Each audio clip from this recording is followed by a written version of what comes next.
Magandang araw kaagapay. Welcome to Kapitira, a 15-minute program where we talk about the goodness and the greatness of our God. Ako po si Pastor Rolly Victira. Samahan niyo po ako. Magkape po tayo at magkwentuhan patungkol sa salita ng Diyos. Ang passage po na pag-aaralan natin sa araw na to ay matatagpuan sa John 13:31 to 35. Muli po, John 13:31 to 35. Bago po natin babasahin itong text na to, sama-sama po tayong manalangin. Panginoon, marami pong salamat sa opportunity muli na makapag-aral ng inyong salita. Salamat, Panginoon, dahil ito po ay buhay at makapangyarihan. Tulungan niyo po kami sa pamamagitan ng inyong Holy Spirit na maintindihan po ito, na makita po namin na yung inyong glory ay talagang worth pursuing, na ito po yung maging legacy ng buhay namin. Panginoon, marami pong salamat sa inyong kabutihan. Tinataas po namin ang inyong pangalan. Sa pangalan ni Jesus. Amen. If you have your Bibles, would you read along with me? John 13:31 to 35. This is what it says. When he had gone out, Jesus said, "Now is the Son of Man glorified, and God is glorified in him. If God is glorified in him, God will also glorify him in himself, and glorify him at once. Little children, yet a little while I am with you. You will seek me, and just as I had said to the Jews, so now I also say to you, where I am going, you cannot come. A new commandment I give to you, that you love one another, just as I have loved you. You also are to love one another. By this, all people will know that you are my disciples, if you have love for one another." May God bless the reading of His Word. Itong passage na to, actually two parts to no. We have only time to cover the first part today. We'll get back to the next part the next time we get together, no. Itong passage na to, it talks about yung bagay, yung truth, yung katotohanan na nagda-drive dun sa buhay ng Panginoong Yesus, na as he is about to depart, no, as he is about to go to the cross and eventually go back to heaven, ito din yung mga prinsipyo, mga core values kumbaga, na gusto niyang iwan sa kanyang mga disciples. Ano ba yung mga pinakamahalagang katotohanan na ilagay nila sa kanilang puso, no? Especially as they are commissioned to serve, no? The first one, the one that we're gonna talk about today, is yung glory ni God, the worth of God. That is very important for his disciples to really take into heart. The second one, we'll come back to this again next time, is the love of Christ, no? Yung pagmamahal ng Panginoon sa kanila. Pero the first one, the worth of God, the glory of God, is very important. Dumadating na ako sa punto ng buhay ko na dati, 'di ba, may aspirations ako, ano ba yung gusto ko maging, ano ba yung gusto ko ma-achieve sa buhay. But now that I have a kid, I have a family, I'm beginning to think about my legacy. Ano ba yung legacy na pwede kong iwan sa mundong ito? Ano ba yung legacy na ipamamana ko sa aking anak? Now, if you were to ask Jesus, ano ba yung legacy mo? Ano ba yung, kung maalala ka, Jesus, ano ba yung, how do you want us to remember you? I really believe that if you ask Jesus that question, he will talk about him and his love for God, his pursuit for the glory of God. Sabi sa binasa natin, John 13 verse 31, when he had gone out, Jesus said, "Now is the Son of Man glorified, and if God is glorified in him, God will also glorify him in himself and glorify him at once." Yan yung trajectory ng buhay ni Jesus. Ano ba yung guiding principle ng buhay ni Jesus? This gives him perspective. He's always going towards what would glorify God. Dun lagi patungo ang Panginoon, no? So hopefully for us, that's also a principle that we should take to heart, no? Where are you going in life? What kind of legacy do you want to leave behind? Go towards the pursuit of the glory of God. Sabi ni Jesus, "Now is the Son of Man glorified." Ano ba yung now na yon? Ngayon, itong time na to na siya ay ibibetray, siya ay ipapako, siya ay mamamatay. Itong time na to, now is the Son of Man glorified. Now very interesting, 'di ba? Now is he glorified. Ngayon ngayon siya naitataas. Bakit naitataas ang Panginoon? Because He is glorifying Christ. Meaning to say, the glory of Christ is bound up, ibig sabihin dikit sa glorification ng Panginoon.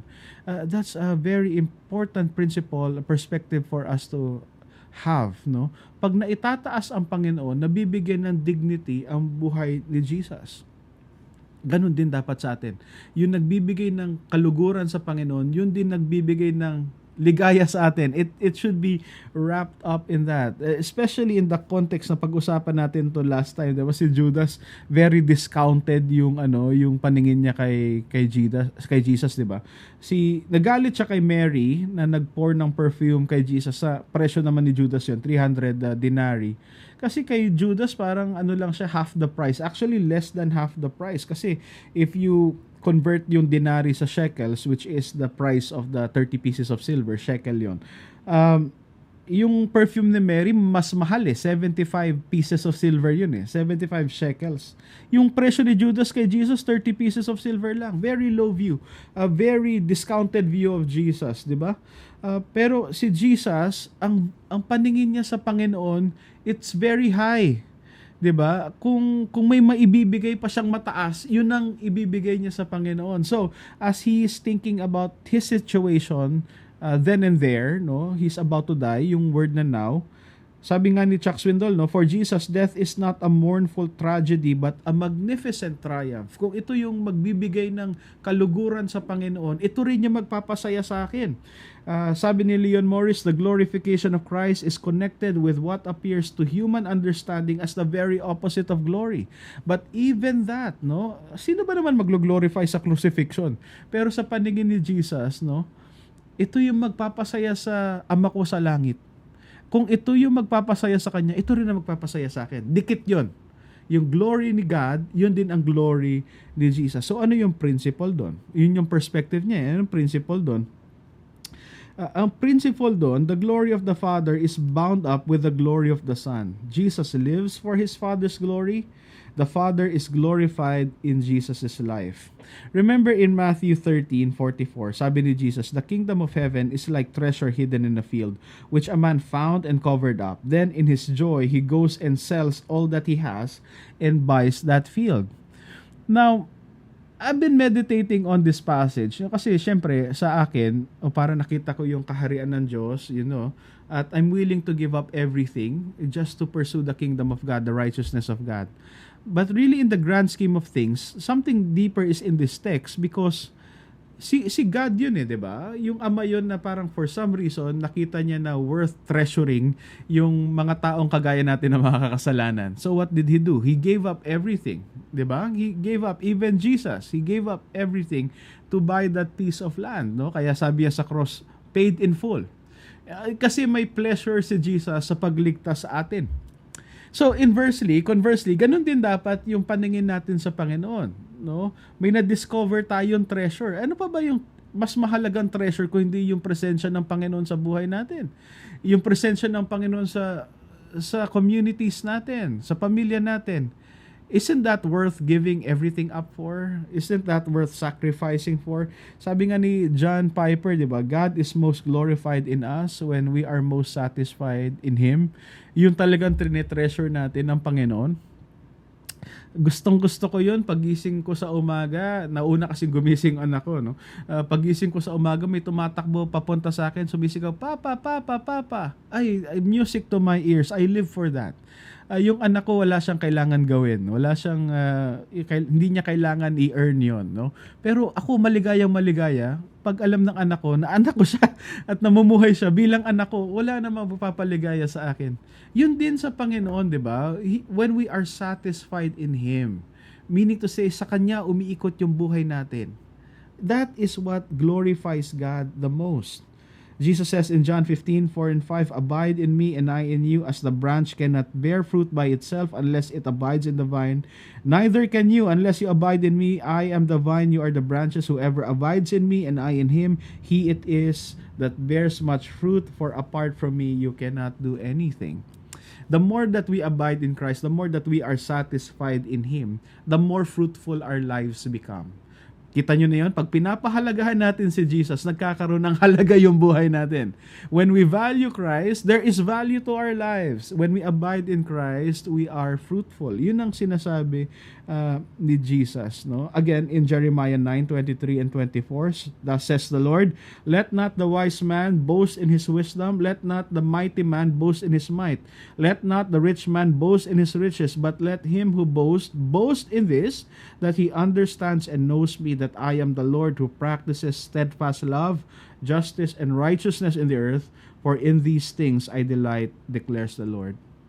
Ang ibig sabihin lang nun, kung ikaw ay malakas, huwag mong isipin na ang pinaka-importanting bagay sa buhay mo ay yung lakas mo.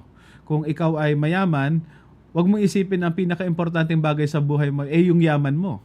Ang sabi niya, kung magkakahanap ka ng yaman sa buhay mo, ang yaman sa buhay mo na ay kilala mo ang Panginoon. Alam mo na siya ay mapagmahal. Siya ang Diyos ng katarungan at siya yung Diyos ng kabutihan sa buong mundo. Ang pinakayaman ng isang mananampalataya ay yung pagkakakilala sa Panginoong Diyos. Sabi ni Paul, Philippians 3:7-11, but whatever gain I had, I counted as a loss for the sake of Christ. Indeed, I count everything as loss because of the surpassing worth of knowing Christ Jesus my Lord. Wow! Do you understand that in your life? How much is Jesus worth to you? Ano ba yung halaga ng Panginoon?